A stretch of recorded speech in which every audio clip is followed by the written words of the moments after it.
नमस्कार मित्रों, मुक्त के विचार चैनल में आप सभी लोगों का स्वागत है। आज मैं एक ऐसा काम बताने वाला हूं जो व्यक्ति प्रतिदिन करे तो आजीवन में कभी कोई समस्या नहीं होगी। आप लोगों को एक भ्रम होगा कि ये ऐसे सैकड़ों वीडियो में दावा किया कि आप ये कर लो तो आपको कभी बीमारी नहीं होगी, आप ये कर लो तो आपको कभी बीमारी नहीं होगी, आप ये कर लो तो आपको कभी बीमारी नहीं होगी।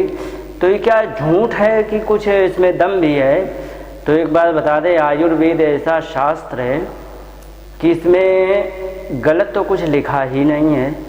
दूसरी एक विशेषता ये है कि एक एक काम मल्टीपर्पज है। कोई एक छोटा सा उदाहरण दे दें, नाक में घी डालना शुरू कर दो, गाय का घी हो, नाक में घी डालो तो इसमें इतने आपको फ़ायदे मिलेंगे। मैंने देखा, जो स्वयं अनुभव किया, 4 दिन नाक में घी डालने का परिणाम ये निकला कि सर्दियों में क्या होता है कि एड़ियाँ फट जाती हैं, और एड़ियाँ जब सर्दियों में फटती हैं तो उसमें क्या होता है, बड़ा भयंकर दर्द होता है। लेकिन मैंने 2 दिन डाल के देखा तो वो भयंकर दर्द भी ख़त्म हो गया। अब नाक में घी डाला, एड़ी का दर्द ख़त्म हो गया। नाक में घी डालो, आँखों की रोशनी तेज, नाक में घी डालो, कानों से सुनाई अच्छा दे, नाक में घी डालो, कफ अपने आप बाहर निकल जाए, नाक में घी डालो, आवाज़ बड़ी सुरीली रहे, नाक में घी डालो तो कभी भी खांसी ना आए, नाक में घी डालो त्वचा रोग ना हो, नाक में घी डालो तो कभी त्वचा में रूखापन ना आए। ऐसे एक एक काम सैकड़ों समस्याओं को पूरा करता है। इसमें कोई विकल्प नहीं है, कोई बाधा नहीं है, और इसमें कोई संदेह नहीं है, ये पक्का है।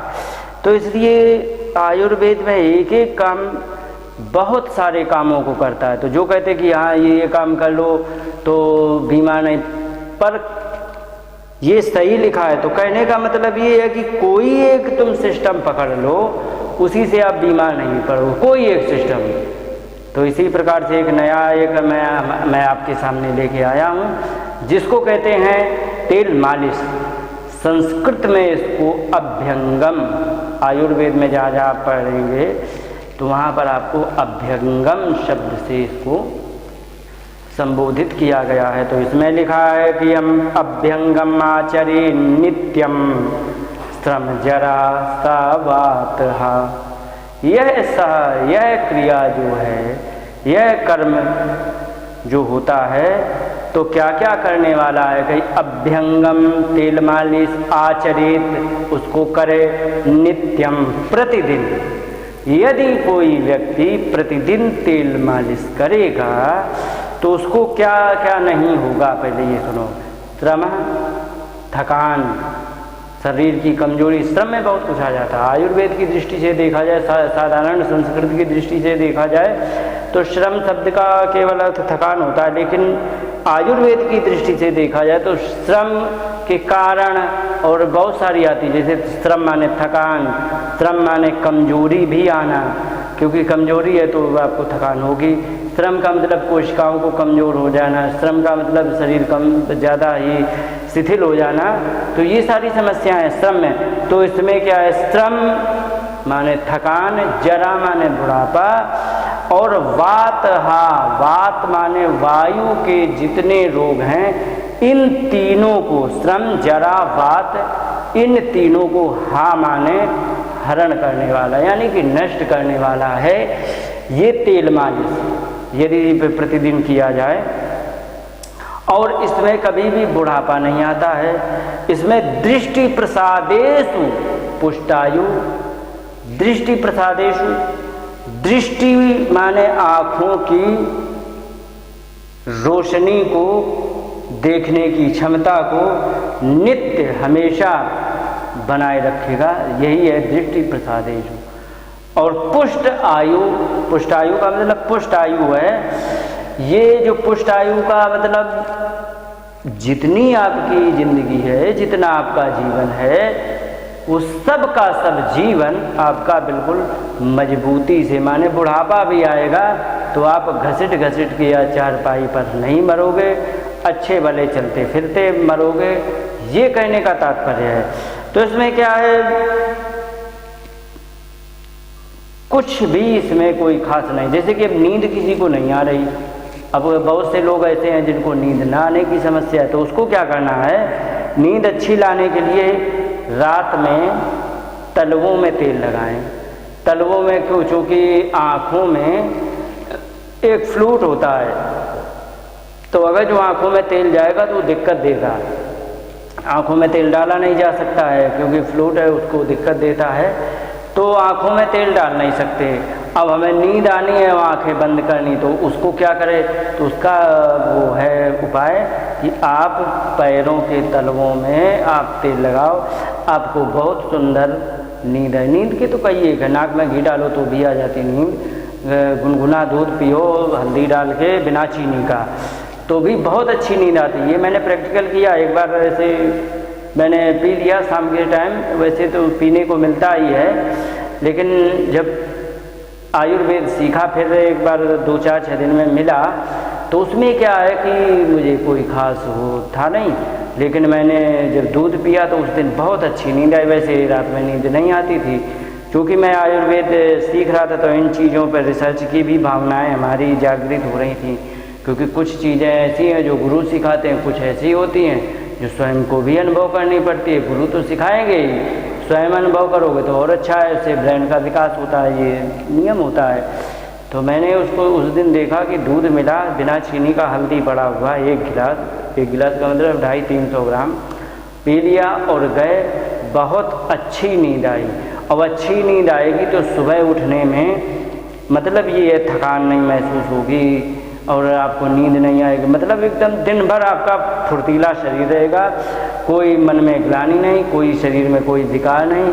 नींद ना आती है तो बहुत सारी समस्याएं आती हैं, मन खिन्न रहना, शरीर में स्फूर्ति ना रहना, और मतलब हताश ऐसे रहते हैं, तो ये बहुत सारी समस्याएं होती हैं। लेकिन जब नींद अच्छी आ जाए तो फिर आपको कहना ही क्या है, दिन में उठो तो क्या आनंद से रात कटती है और आनंद से ही दिन कटता है। तो ये होता है, अच्छी नींद आने का मतलब शरीर की रिपेयरिंग अच्छी हो गई और सुबह बड़े तरोताज़ा होके उठे। तो कहने का मतलब नींद के लिए बहुत सारे उपाय हैं, लेकिन अगर तेल लगा के भी यदि सोते हैं तो भी बहुत अच्छी नींद आती है। अब इसमें बुढ़ापा नहीं आता है, ये मैं कह ही चुका हूँ। थकान नहीं होती है, ये भी मैं कह चुका हूँ। अगर जो थकान नहीं होगी तो बहुत सारी चीज़ें ऐसी हैं जैसे टेंशन है, गुस्सा है और एंजाइटी है, ये सारी समस्याएं अपने आप खत्म हो जाएंगी। और इससे क्या है, चूँकि मैंने बताया कि वात हा का यदि विश्लेषण किया जाए तो घंटा भर की बात बन जाएगी, क्योंकि वात की भारतवर्ष के अंदर, भारत देश के अंदर जितने भी रोगी हैं कम से कम नहीं तो 75% मात्र वात रोगी हैं। उसमें डायबिटीज आता है, कैंसर आ जाता है, गांठें तो होती ही है कैंसर में, और कैंसर जो होता है वो वात की ही बीमारी है, डायबिटीज वात की बीमारी है, हार्ट अटैक वात की बीमारी है, बहुत सारी समस्याएं वात की बीमारी, कफ और पित्त की बहुत कम है, तो इसलिए सबसे ज़्यादा भारत में वात की बीमारियां हैं। तो वात की बीमारी समस्त रोगों का, जैसे गांठें पड़ गई किसी के, तो गांठें पड़ गई हैं तो इसका मतलब वात बिगड़ गया, उसके शरीर में तेल मालिश करना शुरू कर दो। और इससे एक बात और बता दें, जैसे कि कुछ लोग ऐसे होते हैं वात प्रकृति के होते हैं, वात प्रकृति की पहचान बताते हैं, शरीर सूखा रहेगा, गुस्सा आ जाएगा, बात किसी की कम मानेगा, और ऐसा व्यक्ति ज़्यादातर मोटा ताज़ा नहीं होता है। मोटा ताज़ा तो खैर पित्त वाला भी नहीं होता है, लेकिन वात वाला भी मोटा ताज़ा नहीं होता। तो उसमें क्या है कि उसको वात की समस्याएं ज़्यादा रहती हैं, और उसका एक ही पहचान है, पित्त वाला जो होगा वो उसका शरीर सूखा नहीं रहेगा, और मतलब ये है वात वाला का शरीर मतलब उसमें तेल से रहित रहेगा, और उसमें पित्त वाले में तेल युक्त रहेगा, बाकी कमज़ोर दोनों होंगे। पित्त वाला क्रोधी ज़्यादा हो सकता है, बहुत सारी समस्याएं, उसको समस्याएं मात्र छाती में जलन आदि ज़्यादा रहती। तो जो वात रोगी हैं उनको यदि हम तेल मालिश करें तो उससे बहुत अच्छा लाभ मिलता है, उनका गुस्सा कंट्रोल आएगा, और वात की समस्याएं नहीं होंगी, उनको थकान नहीं होगी, शरीर में दर्द नहीं होगा। और वात में जो भी आयुर्वेद कहता है जो भी हमारे शरीर में दर्द होता है वो मात्र वात के कारण होता है। और इसमें सबसे ज़्यादा जो तेल मालिश में बताया गया वो वात हर ही बताया, वात हा लिखा है तो वात हर ही बताया गया। बुढ़ापा रहित माने एंटीऑक्सीडेशन करता है और श्रम रहित शरीर को मजबूत कर देता है। और वात हा वात का हरण करने वाला, वात हरण यदि हो गया तो एक बात और बता दें, जिसका ज़्यादा वात बढ़ता है वो मरता बहुत जल्दी है, ये निश्चित होता है। अब जिसका ज़्यादा वात बढ़ गया तो उसको हार्ट अटैक आ जाए, ज़्यादा वात बढ़ गया तो कहा उसको बहुत सारी समस्या, कैंसर भी वात रोग होता है। तो इससे क्या होता है कि वात ज़्यादा बिगड़ जाने से व्यक्ति अचानक भी मर सकता है। तो अगर जो हम वात को नियंत्रित कर लें तो बड़ी अच्छी ज़िंदगी चलती है। और बुढ़ापे में सबसे ज़्यादा यदि दुख देता है तो केवल वात रोग ही दुख देंगे। बुढ़ापे में जो भी रोग होंगे वो वात रोग ही होंगे, क्योंकि 0 से 14 वर्ष तक कफ की समस्याएं, 14 वर्ष से लेके 40 वर्ष तक पित्त की समस्या, 40 के नीचे जितना जियोगे फिर आगे जितनी उम्र होगी उसमें सब की सब आपको वात की ही बीमारी होगी। सबसे ज़्यादा बुढ़ापा दुख देने वाला होता है, सबसे ज़्यादा वात उसी समय होता है। तो इसलिए बुढ़ापे को ये भी यदि